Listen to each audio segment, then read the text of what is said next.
Hello everyone. मैंने last time आपसे discuss किया था बुक कीपिंग, अकाउंटेंसी एंड इसके साथ साथ में मैंने आपको बताया था मैनेजमेंट अकाउंटिंग में क्या होता है, और कॉस्ट अकाउंटिंग भी मैंने थोड़ा बहुत बताया था।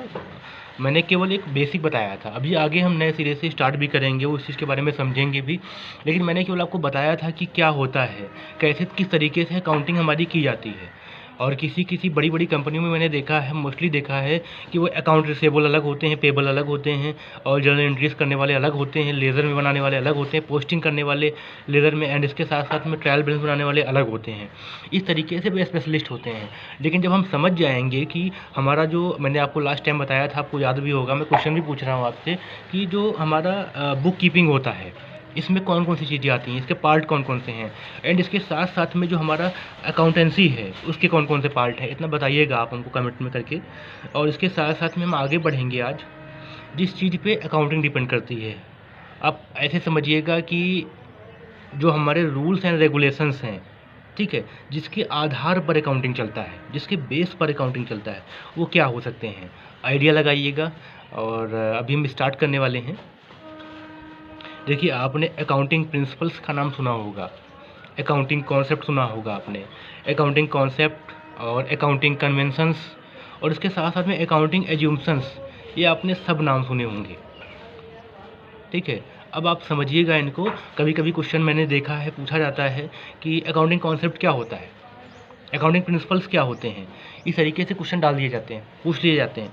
और अकाउंटिंग कन्वेंशंस क्या हैं, इसके साथ साथ में हमारा अकाउंटिंग के जो एज्यूम्पशंस हैं वो क्या हैं। ऐसे क्वेश्चन मैंने मोस्टली देखे हैं, पूछे जाते हैं। और पूछे नहीं जाते, इनकी नीड होती है उसमें, खाली पूछा ही नहीं गया है, इनकी आवश्यकता भी है उसमें। इनके आधार पर ही जैसे हम लोग चलते हैं, हम लोग लाइफ जी रहे हैं अपनी, ठीक है। हम लोगों की लाइफ में कुछ प्रिंसिपल्स हैं कि मुझे 6 बजे उठना है, 6 बजे उठ के पूजा करनी है, एक सिस्टम हमारा है। लेकिन वहीं अगर मुझे किसी कंपनी में काम करना पड़ जाए तो हम लोग कॉरपोरेट हो जाएंगे, हम लोग ऑर्गेनाइज हो जाएंगे कि भाई मुझे 9 से 6 काम करना है। अब जो भी काम होंगे 9 से 6 के बाद ही होंगे, और संडे को चाहे जब काम करवा लो हमसे।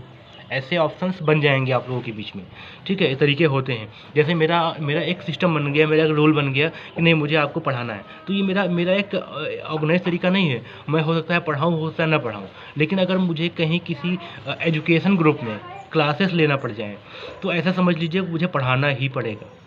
वो हमारे लिए ऑर्गेनाइज्ड हो जाएगा, वो हमारे लिए कॉरपोरेट हो जाएगा, और मुझे वर्क करना पड़ेगा। तो देखिए, जो अकाउंटिंग होती है, अगर ऐसे वैसे हो जाए, जैसे देश संविधान पे चलता है, उसी तरीके से जो हमारी अकाउंटिंग है ना, वो अकाउंटिंग जो हमारी होती है वो प्रिंसिपल्स पर चलती है, यानी लेखांकन सिद्धांतों पर चलती है।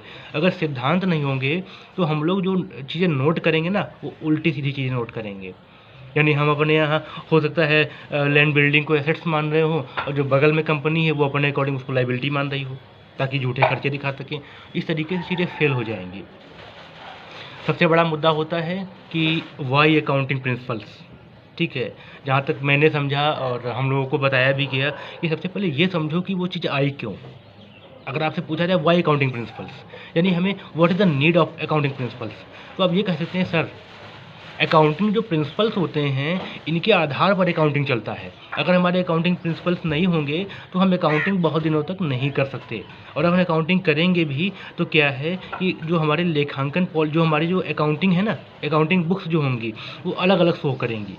हो सकता है इस बार वो 2 लाख रुपए प्रॉफिट शो कर रही हो, अगले साल वो 10 लाख प्रॉफिट शो करें, क्योंकि जो सिद्धांत है वो अपने आइडियोलॉजी हम अपनी लगाएंगे ना, और जो आइडिया से बनाएंगे तो पिछले साल की चीज़ें हम रिकॉर्ड तो रखेंगे लेकिन दिमाग नहीं रखेंगे, वो चीज़ें हम भूल जाएंगे। लेकिन जब हमारे सामने प्रिंसिपल्स होंगे तो हम प्रिंसिपल उन सिद्धांतों का पालन करके काम करेंगे। जैसे जो हमारा कंजर्वेटिव होता है, जैसे बोलते हैं रूढ़िवादिता की प्रथा, ठीक है। तो उस केस में क्या होता है, कंजर्वेटिव रूढ़िवादिता में क्या होता है कि एक बार जो मैंने रूल उठा लिया उसको हम बहुत दिनों तक फॉलो करने वाले हैं। कैसे, समझिएगा। जैसे स्टॉक का मूल्यांकन किया जाता है, कहते हैं कि स्टॉक का मूल्यांकन लागत मूल्य और बाजार मूल्य यानी कॉस्ट एंड मार्केट प्राइस, इन दोनों में विच वर इज़ लेस, दोनों में जो भी कम हो उस पर किया जाता है, ठीक है। और डेप्रिसिएशन के लिए ज़्यादातर हम लोग जो है स्थायी प्रभाग पद्धति नहीं, क्रमागत शेष पद्धति, डायमेंशन मेथड जो है हम यूज करते हैं, ठीक है, ज़्यादातर मैं यूज़ करता हूँ कि मान लीजिए 2 लाख रुपए था हमारा, उसमें 10% डेप्रिसिएशन चार्ज हुआ, कितना का हो गया, 20,000 रुपये हो गया। 1,80,000 में 10% चार्ज किया, 18,000 रुपये निकल गया, इतना बचा। इस तरीके का मेथड यूज़ करते हैं। अब पता लगा इस बार मैंने ये यूज़ किया, अगली बार मैंने ये स्थायी प्रभाग स्ट्रेट लाइन मेथड मैंने यूज़ कर दिया। उस मेथड में क्या होगा, एक बार 2,000 रुपये लग गया, ज़िंदगी वो 2,000 रुपये लग रहा है, जब तक वो एसेट की लाइफ नहीं खत्म हो जाती। उस केस में हमारा बैलेंस बिगड़ गया, उस केस में प्रॉफिट चेंज हो गया हमारा। हो सकता है प्रॉफिट कम हो जाए, हो सकता है ज़्यादा हो जाए। तो हमारी कंपनीज़ की जो डेटाज़ हैं वो कौन मानेगा? भाई फॉरेनर तो नहीं मानेंगे, ना फॉरेन कंपनियां मानेंगी, और ना ही कोई भी बैंकिंग इंडस्ट्री हमें करेंसी देगी। सारी चीज़ें डिपेंड करती हैं प्रिंसिपल्स पे कि हम सिद्धांतों का पालन करके काम कर रहे हैं कि बिना सिद्धांतों का काम कर रहे हैं। ठीक है, रिटेलर, होलसेलर, मैन्युफैक्चरर, ये सब चीज़ें होती हैं। अब रिटेलर कहाँ अपनी बुक मेंटेन करते हैं ढंग से? ठीक है, तो उनकी चीज़ें उनके पर्सनली लिए होती हैं, लेकिन वो मान्य नहीं होती। अगर वो रजिस्टर मेंटेन कर रहे हैं तो पब्लिक भले मान जाए, उस चीज़ को कंपनी नहीं मानती, क्योंकि कंपनी को वो गवर्नमेंट नहीं मानती। गवर्नमेंट को पक्का बिल चाहिए होता है। जो accounting to depend on the principles, जो टोटली प्रिंसिपल पे डिपेंड हो। तो हम लोग सिद्धांतवादी हैं, इस कंट्री में रह रहे हैं, और किसी भी कंट्री में जाएंगे तो सिद्धांतों का पालन करना पड़ेगा हमें। अकाउंटिंग कॉन्सेप्ट, अकाउंटिंग कन्वेंशंस और अकाउंटिंग एज्यूम्शंस। अकाउंटिंग कॉन्सेप्ट को हिंदी में बोलते हैं लेखांकन अवधारणाएं। अब इनके आधार पर क्या किया जाता है? अगर आपसे पूछा जाए कि अकाउंटिंग कॉन्सेप्ट क्या है, तो हम कह सकते हैं सर, जो अकाउंटिंग कॉन्सेप्ट है वो रूल्स यानी सेट है। किसका है सेट? रूल्स एंड रेगुलेशंस का, जिनके आधार पर हम अकाउंटिंग करेंगे, जिनके आधार पर हम जर्नल एंट्रीज करेंगे, जिनके आधार पर हम लेजर बनाएंगे, जिनके आधार पर हम ट्रायल बैलेंस बनाएंगे, जिनके आधार पर हम बैलेंस शीट बनाएंगे। ठीक है, जो अकाउंटिंग हमारे कॉन्सेप्ट है ना, कॉन्सेप्ट ध्यान रखिएगा। लेखांकन जो हमारी अकाउंटिंग कॉन्सेप्ट जो होती है, लेखांकन जो अवधारणाएं होती हैं, उनके आधार पर हम क्या करते हैं? उनके आधार पर हम एंट्रीज करते हैं। ध्यान रखिएगा, उनके आधार पर क्या करते हैं हम